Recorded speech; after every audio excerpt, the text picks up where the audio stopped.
നമസ്കാരം. ഇറാനെതിരെ നടത്താനിരിക്കുന്ന ആക്രമണങ്ങൾക്കായി ബ്രിട്ടീഷ് വ്യോമതാവളങ്ങൾ ഉപയോഗിക്കാനുള്ള യുഎസിന്റെ ആവശ്യം അംഗീകരിക്കാതെ യുകെ.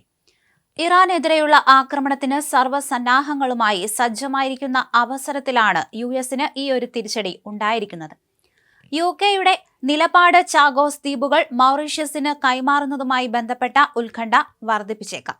എന്തായാലും 10 ദിവസത്തിനുള്ളിൽ സമാധാന കരാറിൽ എത്തിയില്ലെങ്കിൽ ഇറാനെതിരെ കടുത്ത സൈനിക നടപടി ഉണ്ടാകുമെന്ന് അമേരിക്കൻ പ്രസിഡന്റ് ഡൊണാൾഡ് ട്രംപ് മുന്നറിയിപ്പ് നൽകിയിരുന്നു. ഇത് ലോകത്തെ വീണ്ടും ആശങ്കയിലാക്കിയിരുന്നു.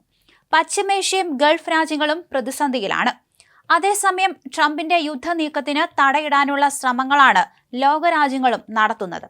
എന്നാൽ ട്രംപിന്റെ ഒറ്റ ബുദ്ധി കൊണ്ട് ഈ രാജ്യങ്ങൾ നയതന്ത്ര പ്രതിസന്ധിയിലേക്കും നീങ്ങുകയാണ്. ഇറാനെതിരായ ആക്രമണത്തിന് ബ്രിട്ടീഷ് സൈനിക താവളങ്ങൾ ഉപയോഗിക്കാൻ അനുവദിക്കില്ലെന്ന ബ്രിട്ടീഷ് പ്രധാനമന്ത്രി കീർ സ്റ്റാർമർ വ്യക്തമാക്കിയതോടെ ലണ്ടനും വാഷിംഗ്ടണും തമ്മിലുള്ള നയതന്ത്ര പോരിലേക്ക് കാര്യങ്ങൾ നീങ്ങുന്നു. അമേരിക്കൻ പ്രസിഡന്റ് ഡൊണാൾഡ് ട്രംപിന്റെ അഭ്യർത്ഥന ബ്രിട്ടൻ തള്ളിയതോടെ ഇരു രാജ്യങ്ങളും തമ്മിലുള്ള ബന്ധം ഉലയുകയാണ്. ഇറാനിലെ ആണവ കേന്ദ്രങ്ങളെ ലക്ഷ്യമിട്ടുള്ള ദീർഘദൂര ബോംബർ വിമാനങ്ങളുടെ ആക്രമണത്തിന് ഗ്ലാസ്റ്റൈർഷൈറിലെ RAF ഫെയർഫോർഡ്, കടൽ കടന്നുള്ള ഡീഗോ ഗാർഷ്യ എന്നീ താവളങ്ങൾ ഉപയോഗിക്കാനാണ് ട്രംപ് അനുമതി തേടിയത്. എന്നാൽ മുൻകൂർ ആക്രമണത്തിന് താവളങ്ങൾ വിട്ടു നൽകുന്നത് രാജ്യാന്തര നിയമങ്ങളുടെ ലംഘനമാകുമെന്ന് ബ്രിട്ടീഷ് അറ്റോർണി ജനറൽ ലോർഡ് ഹെർമർ മുന്നറിയിപ്പ് നൽകി. ഇതോടെയാണ് സ്റ്റാർമർ നോ പറഞ്ഞത്. ബ്രിട്ടന്റെ ഈ നീക്കത്തിൽ പ്രകോപിതനായ ട്രംപ് തന്റെ സോഷ്യൽ മീഡിയ പ്ലാറ്റ്ഫോമായ ട്രൂത്ത് സോഷ്യലിലൂടെ ആഞ്ഞടിച്ചു. ഇറാൻ ബ്രിട്ടനും ഭീഷണിയാണ്. സ്റ്റാർമർ കരുത്തു കാണിക്കണം. വോക്കിസത്തിന്റെ പിന്നാലെ പോയി രാജ്യത്തെ ദുർബലപ്പെടുത്തരുത് എന്നാണ് ട്രംപിന്റെ മുന്നറിയിപ്പ്.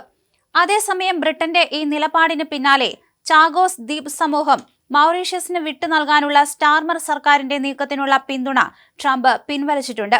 ഇത് ബ്രിട്ടീഷ് സർക്കാരിന് വലിയ തിരിച്ചടിയായി മാറുകയും ചെയ്തു. ഇറാനുമായുള്ള പുതിയ ആണവ കരാറിന് ട്രംപ് നൽകിയ 10 ദിവസത്തെ സമയപരിധി അവസാനിക്കാനിരിക്കെ മധ്യപൂർവേഷ്യയിൽ യുദ്ധഭീതി പുകയുകയാണ്. അമേരിക്ക 2 വിമാനവാഹിനി കപ്പലുകളെ മേഖലയിലേക്ക് വിന്യസിച്ചു കഴിഞ്ഞു. ആക്രമണത്തിന് താവളം നൽകില്ലെന്ന് പറയുമ്പോഴും തിരിച്ചടിയുണ്ടായാൽ നേരിടാൻ ഖത്തറിലും സൈപ്രസിലും ബ്രിട്ടൻ തങ്ങളുടെ ടൈഫൂൺ F-35 യുദ്ധവിമാനങ്ങളെ സജ്ജമാക്കിയിട്ടുണ്ട്. 10 ദിവസത്തിനുള്ളിൽ സമാധാന കരാറിൽ എത്തിയില്ലെങ്കിൽ ഇറാനെതിരെ കടുത്ത സൈനിക നടപടി ഉണ്ടാകുമെന്ന് അമേരിക്കൻ പ്രസിഡന്റ് ഡൊണാൾഡ് ട്രംപിന്റെ മുന്നറിയിപ്പുണ്ട്.